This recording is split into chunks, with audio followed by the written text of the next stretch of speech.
마가복음 제24강 옷에 손을 댄 여인이라는 제목입니다. 예수께서 배를 타시고 다시 맞은편으로 건너가시니 큰 무리가 그에게로 모이거늘 이에 바닷가에 계시더니 회당장 중에 하나인 야이로라 하는 이가 와서 예수를 보고 발 아래에 엎드려 간곡히 구하여 이르되 내 어린 딸이 죽게 되었사오니 오셔서 그 위에 손을 얹으사 그로 구원을 받아 살게 하소서 하거늘 이에 그와 함께 가실새 큰 무리가 따라가며 에워싸 밀더라. 12해를 혈루증으로 알아온 한 여자가 있어 많은 의사에게 괴로움을 받았고 가진 것도 다 허비하였으되 아무 효험이 없고 도리어 더 중하여졌던 차에 예수의 소문을 듣고 무리 가운데 끼어 뒤로 와서 그의 옷에 손을 대니 이는 내가 그의 옷에만 손을 대어도 구원을 받으리라 생각함일러라. 이에 그의 혈루 근원이 곧 마름에 병이 나은 줄을 몸에 깨달으니라. 예수께서 그 능력이 자기에게서 나간 줄을 곧 스스로 아시고 무리 가운데서 돌이켜 말씀하시되 누가 내 옷에 손을 대었느냐 하시니 제자들이 여짜오되 무리가 에워싸 미는 것을 보시며 누가 내게 손을 대었느냐 물으시나이까 하되 예수께서 이 일 행한 여자를 보려고 둘러보시니 여자가 자기에게 이루어진 일을 알고 두려워하며 떨며 와서 그 앞에 엎드려 모든 사실을 여쭈니 예수께서 이르시되 딸아 내 믿음이 너를 구원하였으니 평안히 가라 내 병에서 놓여 건강할지어다. 본문 안에 두 가지 사건이 섞여 있습니다. 우선은 회당장 야이로라고 하는 사람의 어린 딸이 병이 걸려 곧 죽을 것 같습니다. 그래서 야이로가 뛰어와서 예수님께 내 딸을 좀 고쳐달라고 간청해서 예수님께서 함께한 사람들을 데리고 야이로의 집으로 가고 있는 그런 장면이 하나 있고요. 근데 가는 도중에 혈루증이라고 하는 그 당시로는 참 더러운 병이고 저주받은 병이라고 여겼던 혈루병에 걸린 여인이 사람들 앞에 나서지는 못하고 예수님 옷깃만 만져도 내가 나음을 얻을 것 같다라는 간절한 마음이 있어서 사람들 모르게 예수님 옷을 만졌습니다. 그리고 그 혈루 근원이 마르고 병이 나았습니다. 또 예수님께서 이제 가다가 중간에 돌아보시면서 누가 내 옷을 만졌느냐 제자들이 이렇게 많은 사람들이 있는데 누가 만졌느냐가 무슨 말씀입니까? 이 사람 저 사람 막 부딪히면서 가고 있습니다. 아니다. 내 능력이 나갔다. 고쳐졌다. 그것을 아셨습니다. 이런 두 가지 사건이 함께 나오고 있는데 먼저 그 야이로의 입장을 한번 생각을 해봅니다. 야이로는 회당장입니다. 회당장이라고 하면 그 지역의 상당한 유지입니다. 존경받는 종교 지도자입니다. 유대교의 회당에는 회당을 관리하는 장로 그룹이 있고 또 그 장로 그룹의 가장 우두머리를 회당장이라고 부릅니다. 그 지역 사회에서는 상당히 존경받는 덕망 있는 인물입니다. 이 회당장 야이로의 딸이 병들었습니다. 곧 죽게 되었습니다. 세상에서 좋다는 약은 다 써봤는데 차도가 별로 없습니다. 피어보지도 못한 어린 딸의 목숨이 경각에 달려있을 때 얼마나 안타깝겠습니까? 여러분 이런 순간을 겪어보신 적이 있습니까? 갑자기 불어닥친 인생의 이런 풍랑과 같은 위기 속에서 내가 할 수 있는 일이 아무것도 없습니다. 너무나 절망스럽습니다. 어떤 분은 사업을 하다가 너무 힘들고 어려워서 이제는 어쩔 수 없어서 두 손 놓고 기다리는 분도 있을 테고 자녀 문제로 내 마음같이 되지 않아서 또는 가정 문제 때문에 가슴을 치고 흐느끼는 분도 있을 것입니다. 사람들에게 속고 배신당하고 억울함과 원통함 때문에 하얀 불면의 밤을 새워 보신 적이 있으십니까? 살다 보면 이렇게 내 힘으로는 도저히 어찌할 수 없는 절망적인 상황, 내가 아무것도 할 수 없고 그 상황을 지켜볼 수밖에 없는 안타까운 상황에 처할 때가 있습니다. 나름대로는 열심히 살았고 또 나름대로 똑똑하게 잘 해왔다고 생각하지만 어느 순간에 불어닥치는 풍랑과 같은 위기는 우리를 뒤흔들어 놓습니다. 꼼짝 못하는 무력감에 빠지게 하고 고통에 잠기게 합니다. 아무것도 할 수 없는 상황도 찾아옵니다. 야이로는 자기 힘으로 할 수 있는 게 아무것도 없었습니다. 그래서 예수님 앞에 나아왔습니다.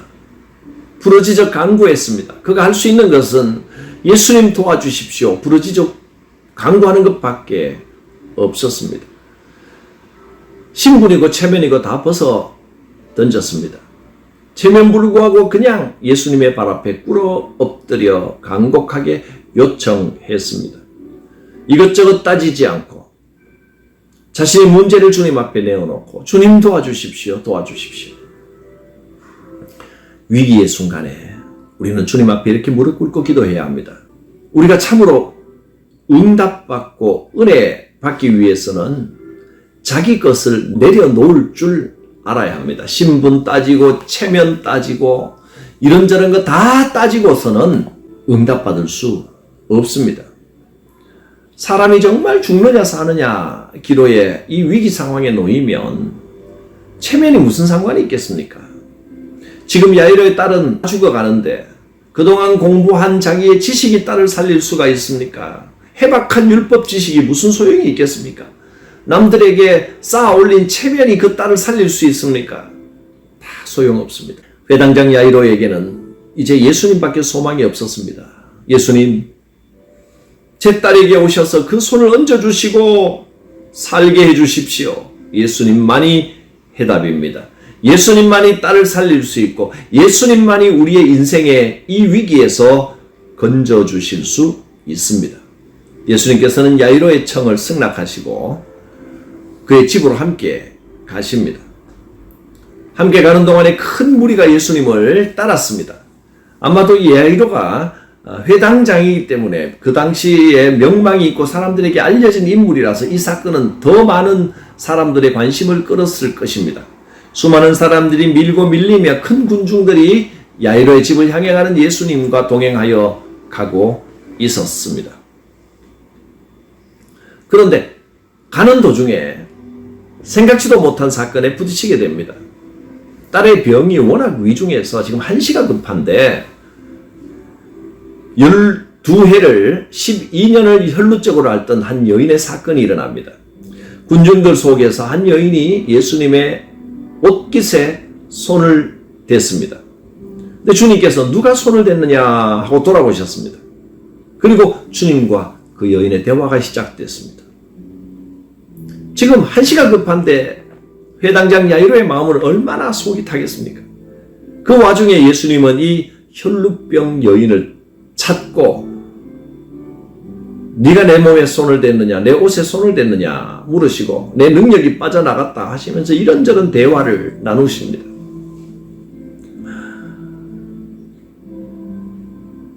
회당장의 마음은 애간장이 탔습니다. 그 와중에 예수님은 이 혈루증 여인에게 놀라운 말씀을 주십니다. 34절에 보면 예수께서 이르시되 혈루병 여인에게 딸아 내 믿음이 너를 구원하였으니 평안히 가라 내 병에서 놓여 건강할지어다. 너무나 감격스러운 기적의 사건이지만 그러나 이런 놀라운 역사가 일어나고 있는 중에서도 회당장 야이로의 마음은 초조하기만 합니다. 내 딸은 지금 목숨이 경각에 달려서 한시가 급한데 저 여인도 안타까운 상황이 있겠지만은 당장 죽을 상황은 아닙니다. 이렇게 길에서 지체하는 시간들이 너무나 안타까워서 발을 동동 구르고 있을 때 야이로의 집에서 사람들이 찾아왔습니다. 그리고 말합니다. 딸이 이미 죽었습니다. 이제 선생님께 더 요청하거나 괴롭게 하지 말고 이제 끝내십시오. 그 사이에 딸이 죽었다는 겁니다. 이제 다 끝나버렸습니다. 사람이 살아있어야 낫게도 하고 고치기도 하지 이제 죽어버렸습니다. 하늘이 노랗고 어떤 말도 들리지 않습니다. 어떤 것도 위로가 되지 않습니다. 조금만 더 서둘렀으면 딸이 조금만 더 견뎌주었으면 이런 안타까운 마음만 있습니다. 이 절망적인 상황 속에서 예수님께서 회당장에게 말씀하십니다.